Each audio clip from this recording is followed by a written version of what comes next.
Sur les traces de Denis Tillinac disparu, il y a tout juste 2 ans, à cheval entre Nièvre et Allier, éditorialiser la vie politique est à la portée de n'importe quel collégien en mal de reconnaissance ou d'un chroniqueur télé sous le coup de plusieurs pensions alimentaires.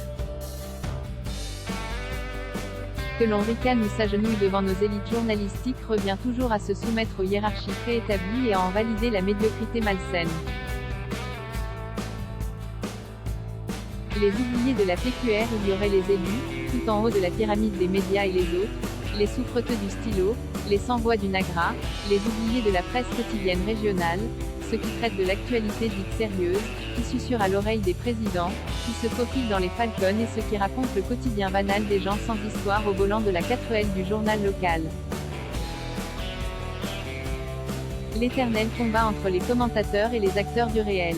Qui ne s'est pas retrouvé à 20 ans, calepin en main, dans un comice agricole, une assemblée générale d'horticulteurs ou à l'inauguration d'une salle multisport pour rédiger un papier de 10 000 signes, ne connaît pas vraiment les splendeurs et les misères du métier de localier.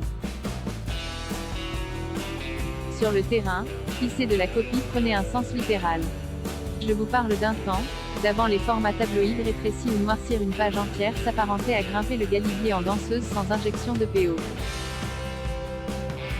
Il fallait du souffle et de la régularité, de l'inspiration et une foi dans cette profession déjà tellement dévalorisée, décriée et sous-payée dans les années 1990.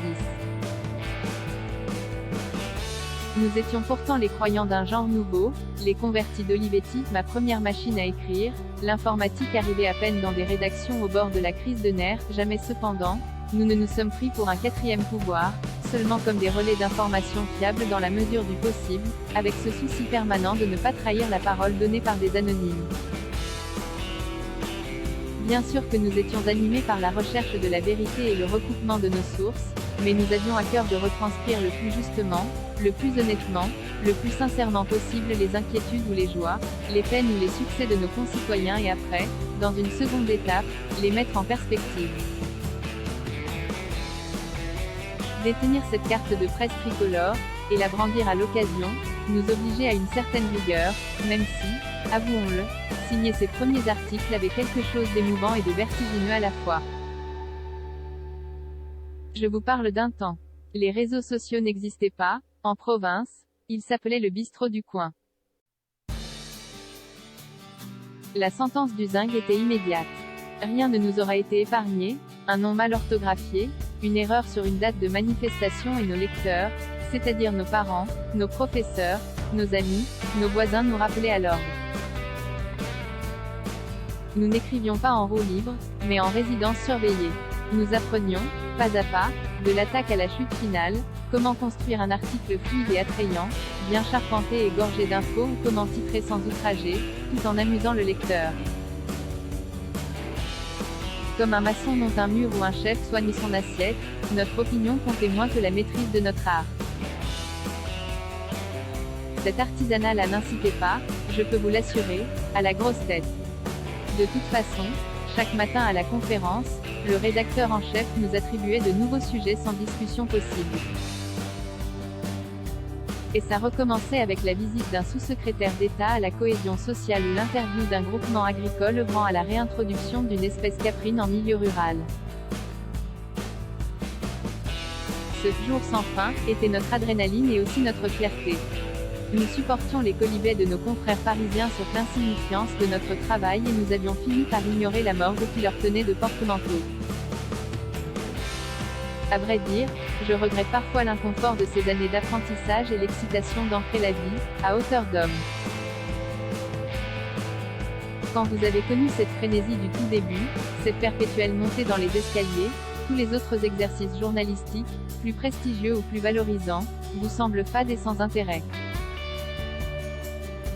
Pourquoi le chroniqueur non repenti, englué dans la nostalgie que je suis, se prosterne aujourd'hui sur la tombe du localier inconnu? Parce que Denis Tillinac 1947 à 2020, nous a quittés un 26 septembre et grâce à lui, j'ai fait la connaissance du marquis de Tracy. Le père de Maigret fut le secrétaire particulier de cet homme d'affaires dans le Bourbonnais en 1923-1924, et cette terre a beaucoup contribué à forger le bon sens campagnard du commissaire. Et chaque automne, je me replonge dans Spleen en Corrèze avec la même gourmandise qu'il y a 25 ans. La belle plume française de ce Bourbonnais corrézien, au style soigneux et mélancolique, dégage des effluves du passé, avec une douceur qui ne corrompt jamais. Spleen en Corrèze aura légitimé mon envie d'écrire et fait du localier enfin un personnage principal, qu'il soit de Tulle, Bourges, Issoudun ou Moulins. Spleen en Corrèze price, 6,40 €, 18 you said et new available from 2,39 € et maintenant, voici venir un long hiver. Price, 15,06 you said et new available from 15 € à lire aussi. Du même auteur 20 idées pour affronter la canicule. Thomas Morale ou la nécrologie comme sport de combat Anthony Palou ou l'éloge sentimental de la boutique.